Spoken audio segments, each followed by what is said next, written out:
बिस्मिल्लाहिर्रहमानिर्रहीम। आज हम क्लास 10 बायोलॉजी को भी स्टार्ट लेंगे। गैसियस एक्सचेंज पहले चैप्टर का नाम होगा। तो गैसियस एक्सचेंज में हम क्या देखते हैं, गैसेस का एक्सचेंज देखते हैं between organisms and it's environment. Gases usually कहाँ मौजूद होते हैं, हमारी एनवायरनमेंट में। एनवायरनमेंट मसलन जो टेरेस्ट्रियल एनिमल है वो एयर से, जो एक्वेटिक एनिमल्स है वो कहाँ से लेते हैं, वाटर से। तो उन गैसेस का लिविंग ऑर्गेनिजम्स के साथ क्या होता है, एक एक्सचेंज होता है। लिविंग ऑर्गेनिजम्स चाहे वो प्लांट्स हो, चाहे वो एनिमल्स हो, या जो भी लिविंग ऑर्गेनिज्म हो, उनकी सर्वाइवल के लिए कुछ गैसेस रिक्वायर्ड होती हैं। तो उन गैसेस का एक्सचेंज वो किसके साथ करते हैं, उसके एनवायरनमेंट के साथ करते हैं। तो इस चैप्टर में आपने इनको देखना है। सबसे पहले आप कुछ बेसिक डेफिनेशंस आप देखेंगे इस चैप्टर से रिलेटेड। तो उसमें सबसे पहली जो डेफिनेशन है दैट इज रिस्पायरेशन। अब रिस्पायरेशन में आप क्या होता है, जो एनिमल्स और प्लांट जो फूड इस्तेमाल करते हैं वो फूड कौन सा होता है, ग्लूकोज होता है। कौन सा होगा, ग्लूकोज। प्लांट्स भी इसको इस्तेमाल करते हैं और एनिमल्स भी इसी ग्लूकोज को इस्तेमाल करते हैं। ग्लूकोज का अगर आप स्ट्रक्चर देखें तो 6 कार्बन है, इधर से 4 हाइड्रोक्सी राइट साइड में, 5 लेफ्ट साइड में, फिर राइट साइड। बाकी इसके साथ आपने क्या ऐड करना है, हाइड्रोजन ऐड करना है। तो अब ये जो कार्बन हाइड्रोजन बॉन्ड्स हैं ये हाई एनर्जी के बॉन्ड्स हैं। इसमें एनर्जी क्या होती है, ज्यादा होती है। तो इसकी ऑक्सीडेशन होती है। क्या होती है, ऑक्सीडेशन। यानी ऑक्सीडेशन कहते हैं add of oxygen, removal of hydrogen. आपने केमिस्ट्री 9 में पढ़ा था। तो अब इन फूड की क्या होती है, ऑक्सीडेशन। इस ग्लूकोज की ऑक्सीडेशन होती है किसके प्रेजेंस में, ऑक्सीजन की प्रेजेंस में। क्या बनती है, कार्बन डाइऑक्साइड, वाटर और एनर्जी। तो इस प्रोसेस को क्या नाम देते हैं, रिस्पायरेशन कहते हैं। क्या कहेंगे, रिस्पायरेशन। रिस्पायरेशन वो प्रोसेस होता है जिसमें जो एनर्जी होती है फूड मॉलिक्यूल के अंदर, उसकी ऑक्सीडेशन होती है। उसके नतीजे में कम एनर्जी के मॉलिक्यूल्स बनते हैं। ग्लूकोज के मुकाबले में कार्बन डाइऑक्साइड और वाटर कम एनर्जी के मॉलिक्यूल्स हैं। तो जो रिमेनिंग एनर्जी है वो कहाँ गई, एनर्जी की फॉर्म में रिलीज हो गई। और वो एनर्जी फिर किस फॉर्म में कन्वर्ट होती है, एटीपी की फॉर्म में, एडिनोसिन ट्राइफॉस्फेट। ये जो एनर्जी है ये सेल के लिए अवेलेबल होता है कि इस एनर्जी को इस्तेमाल करके जो सेल्स है वो अपनी एक्टिविटीज क्या करते हैं, परफॉर्म करते हैं। जब सेल्स अपनी एक्टिविटीज परफॉर्म करेंगे, जिंदा रहेंगे, तो उस नतीजे में लिविंग ऑर्गेनिजम्स भी क्या होंगे, जिंदा रहेंगे। तो रिस्पायरेशन कहते हैं वो प्रोसेस जिसमें फूड में मौजूद बॉन्ड्स की, हाई एनर्जी बॉन्ड्स की क्या होती है, ऑक्सीडेशन होती है। ऑक्सीडेशन नतीजे में क्या रिलीज होती है, एनर्जी। इस एनर्जी को ऑर्गेनिजम्स अपने लिए यूज करते हैं। क्या करते हैं, एनर्जी को एटीपी के फॉर्म में ये सेल के लिए क्या होता है, अवेलेबल होता है। अब जो रिस्पायरेशन सेल के अंदर होती है उस रिस्पायरेशन को क्या नाम देते हैं, सेलुलर रिस्पायरेशन कहते हैं। क्या कहेंगे, सेलुलर रिस्पायरेशन। ये जानी वो रिस्पायरेशन जो कहाँ होती है, सेल के अंदर। मसलन आप एनिमल या प्लांट सेल ले लें, उसके अंदर क्या होता है, माइटोकॉन्ड्रिया। तो माइटोकॉन्ड्रिया के अंदर क्या होती है, ये जो रिस्पायरेशन ये होती है क्योंकि ये सेल के अंदर होती है, इसलिए इसको क्या नाम देते हैं, सेलुलर रिस्पायरेशन। एक रिस्पायरेशन आम लफ्जों में आप इसको भी लेते हैं कि जो ऑक्सीजन आपके लंग्स में चली जाती है, लंग्स से कार्बन डाइऑक्साइड रिमूव होती है एनिमल्स के, तो इसको भी क्या नाम देते हैं, रिस्पायरेशन। लेकिन ये सिर्फ एनवायरनमेंट और गैस सरफेस के दरमियान एक्सचेंज है, सेल तक नहीं पहुंचता। लेकिन वो फिर आपके लंग्स से कहाँ जाता है, ब्लड उसको कहाँ लेकर पहुंचता है, सेल के अंदर जाके जो फूड है उसकी ऑक्सीडेशन में एनर्जी प्रोड्यूस होती है। तो इसको क्या नाम देते हैं, सेलुलर रिस्पायरेशन। इसको क्या कहेंगे, सेलुलर रिस्पायरेशन। रिस्पायरेशन की 2 टाइप्स हैं। बास केसेस में तो ऑक्सीजन चाहिए होती है, बास केसेस में ऑक्सीजन नहीं चाहिए होती है। तो वो रिस्पायरेशन जिसमें ऑक्सीजन चाहिए होती है, ऑक्सीजन की प्रेजेंस में जो रिस्पायरेशन होती है उसको नाम देते हैं एरोबिक रिस्पायरेशन। क्या कहेंगे, एरोबिक रिस्पायरेशन। मसलन एनिमल्स में, प्लांट्स में, जो बॉडी के अंदर जो ऑक्सीडेशन होती है उनके लिए मोस्टली किसकी जरूरत होती है, ऑक्सीजन की। तो जब ऑक्सीजन की प्रेजेंस में फूड की ऑक्सीडेशन, कंप्लीट ऑक्सीडेशन के में जो एनर्जी प्रोड्यूस होती है, ऐसे रिस्पायरेशन को क्या नाम देते हैं, aerobic respiration. That requires oxygen. तो इसके लिए किस चीज की जरूरत होती है, ऑक्सीजन की जरूरत। और बास जिसमें ऑक्सीजन की जरूरत नहीं होती। बास एनिमल्स भी ऐसे हैं, मसलन बैक्टीरिया और एनिमल्स भी जिनके बॉडी के अंदर बाज दफा क्या होती है, ज्यादा एनर्जी की जरूरत होती है। उस वक्त ऑक्सीजन प्रॉपर्ली उनको नहीं पहुंच पाता। मसलन आप बहुत एक्सरसाइज कर रहे हैं, तो उस वक्त आपके मसल मुसलसल काम कर रहे होते हैं, तो मसल्स को मुसलसल आप सांस की आपकी रफ्तार बढ़ जाती है, जल्दी से ऑक्सीजन पहुंचने की कोशिश होती है, लेकिन फिर भी ऑक्सीजन प्रॉपर न पहुंच जाए, तो वो फिर क्या होती है, उस फूड की जो आपके मसल्स में मौजूद होती है, वो ऑक्सीजन की एब्सेंस में ही क्या होती है, उसकी ऑक्सीडेशन होती है। ऐसे रिस्पायरेशन जिसमें ऑक्सीजन रिक्वायर्ड नहीं होती, ऑक्सीजन की जरूरत नहीं होती, ऐसे रिस्पायरेशन को क्या नाम देंगे, एनाएरोबिक रिस्पायरेशन। तो रिस्पायरेशन वो प्रोसेस जिसमें फूड की ब्रेकडाउन होती है, उसके नतीजे में क्या प्रोड्यूस होती है, एनर्जी। दो टाइप से उसको डिवाइड करते हैं, एक है एरोबिक रिस्पायरेशन, दूसरी है एनाएरोबिक रिस्पायरेशन। एरोबिक रिस्पायरेशन वो रिस्पायरेशन होती है जिसमें क्या रिक्वायर्ड होती है, ऑक्सीजन। एनाएरोबिक रिस्पायरेशन वो रिस्पायरेशन होती है जिसमें ऑक्सीजन रिक्वायर्ड नहीं होती, तो उस रिस्पायरेशन को आप क्या नाम देंगे, एनाएरोबिक रिस्पायरेशन कहेंगे।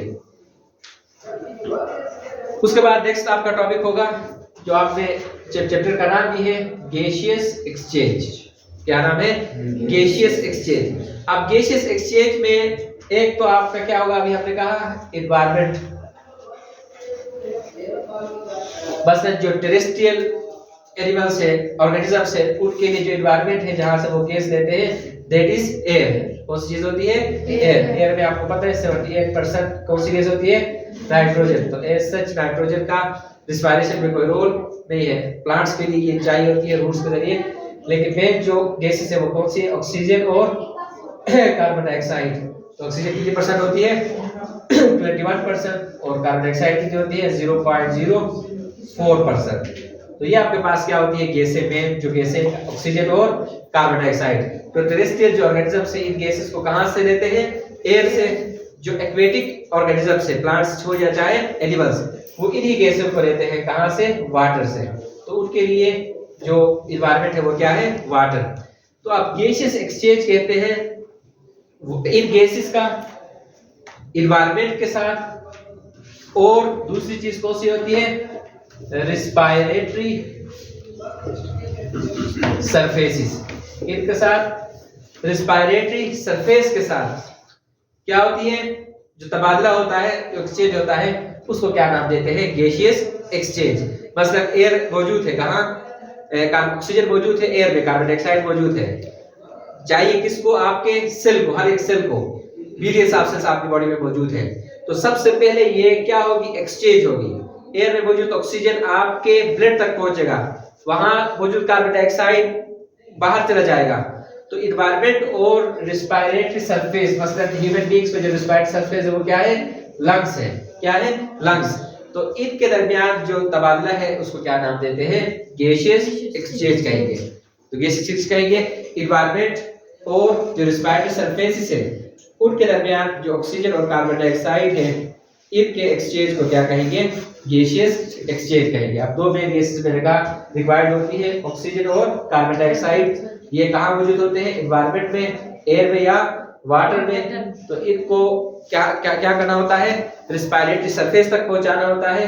तो रिस्पायरेटरी सरफेस और एयर के दरमियान इन गैसेस के एक्सचेंज को आप क्या नाम देंगे, गैसियस एक्सचेंज कहेंगे। क्या कहेंगे, गैसियस एक्सचेंज कहेंगे। अब उसके बाद नेक्स्ट जो डेफिनेशन आपने पढ़ी है, दैट इज ब्रीथिंग।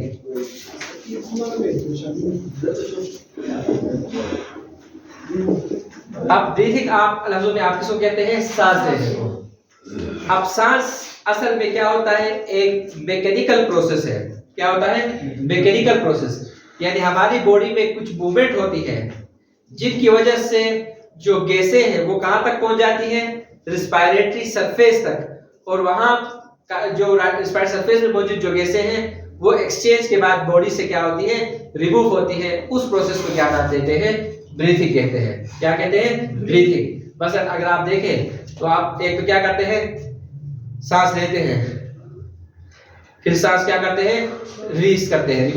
तो इस दौरान आपकी बॉडी में क्या होती है, चेंजेस आती हैं। ये हम आगे तफसील से पढ़ेंगे कौन सी चेंजेस आती है। डायफ्राम चेंज होता है, रिब्स क्या होते हैं, उनकी मूवमेंट होती है, लंग्स के ऊपर प्रेशर बिल्ड होता है तो एयर बाहर रिमूव हो जाती है। फिर जब अंदर वैक्यूम क्रिएट होता है तो एयर क्या होती है, अंदर जाती है। तो कैसे पूरा हमने पढ़ना है, इंस्पायरेशन, एक्सपायरेशन, इनहेलेशन या एक्सहेलेशन। तो अब ब्रीथिंग किसे कहते हैं, मैकेनिकल प्रोसेस है जिसमें हमारी बॉडी में रिब्स, डायफ्राम क्या करते हैं, मूवमेंट शो करते हैं, जिस नतीजे में एयर क्या हो जाती है, रिस्पायरेटरी सरफेस तक जाती है, वहां गैसेस एक्सचेंज होता है और जो दूसरी गैस है वो वहां से क्या होती है, रिमूव होती है। इस प्रोसेस को क्या नाम देते हैं, ब्रीथिंग कहते हैं। क्या कहेंगे, ब्रीथिंग, या इसको एक्सटर्नल रिस्पायरेशन भी कहते हैं। एक तो क्या होगा, सेलुलर रिस्पायरेशन, जो सेल के अंदर जब ऑक्सीजन पहुंचे वहां फूड की ब्रेकडाउन होती है, तो उसको क्या नाम देते हैं, सेलुलर रिस्पायरेशन। ये टोटली कौन सा प्रोसेस है, केमिकल प्रोसेस है। कौन सा प्रोसेस है, केमिकल। यहाँ केमिकल रिएक्शन से एनर्जी मिलती है। और जो ब्रीथिंग या एक्सटर्नल रिस्पायरेशन है, that is a physical process. ये कौन सा प्रोसेस है, फिजिकल या मैकेनिकल प्रोसेस है, जिसमें हमारी बॉडी में एयर एनवायरनमेंट से रिस्पायरेटरी सरफेस तक जाती है, वहां से क्या होती है, एयर रिमूव हो जाती है। इस प्रोसेस को क्या नाम देते हैं, ब्रीथिंग कहते हैं। तो ये आपके इस चैप्टर के क्या थे, जो मेन या बुनियादी कंसेप्ट है जिनको आपने लेके इस चैप्टर में आगे जाना है। तो एक दफा दोबारा देखें, रिस्पायरेशन वो प्रोसेस होता है जिसमें फूड में मौजूद बॉन्ड्स की क्या होती है, ब्रेकडाउन होती है, ऑक्सीडेशन होती है, जिस नतीजे में क्या प्रोड्यूस होती है, एनर्जी। सेल के अंदर ये प्रोसेस होता है, केमिकल ये रिएक्शन होता है। इस प्रोसेस को क्या नाम देते हैं, सेलुलर रिस्पायरेशन कहते हैं। उसके बाद दो टाइप होती है सेलुलर रिस्पायरेशन की, एक एरोबिक, दूसरी एनारोबिक। एरोबिक रिस्पायरेशन वो रिस्पायरेशन है जो ऑक्सीजन की प्रेजेंस में होती है, उसको क्या नाम देते हैं, एरोबिक रिस्पायरेशन। वो रिस्पायरेशन जिसमें ऑक्सीजन रिक्वायर्ड नहीं होती, उसको क्या नाम देते हैं, एनारोबिक रिस्पायरेशन कहते हैं। बस जो बैक्टीरिया है वो आज भी एनारोबिक रिस्पायरेशन होती है। एनिमल्स में बाज़ दफा मसल्स वगैरह में एनारोबिक रिस्पायरेशन होती है, जिसमें ऑक्सीजन की एब्सेंस में भी फूड की क्या होती है, ब्रेकडाउन होती है।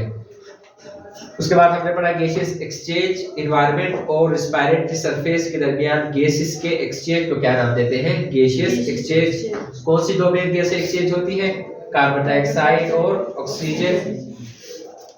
एयर में दोनों मौजूद हैं टेरेस्ट्रियल एनिमल्स के लिए, और वाटर में मौजूद होते हैं ये एक्वेटिक एनिमल्स के लिए।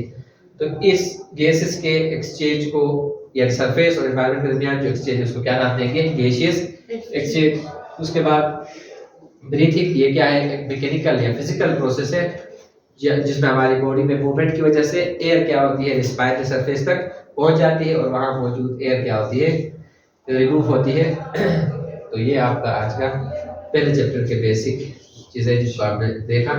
कल हम दूसरा टॉपिक हमारा स्टार्ट होगा, रिस्पायरेशन इन प्लांट्स। प्लांट्स में पढ़ेंगे, उसके बाद फिर हम आगे एनिमल्स की तरफ जाएंगे।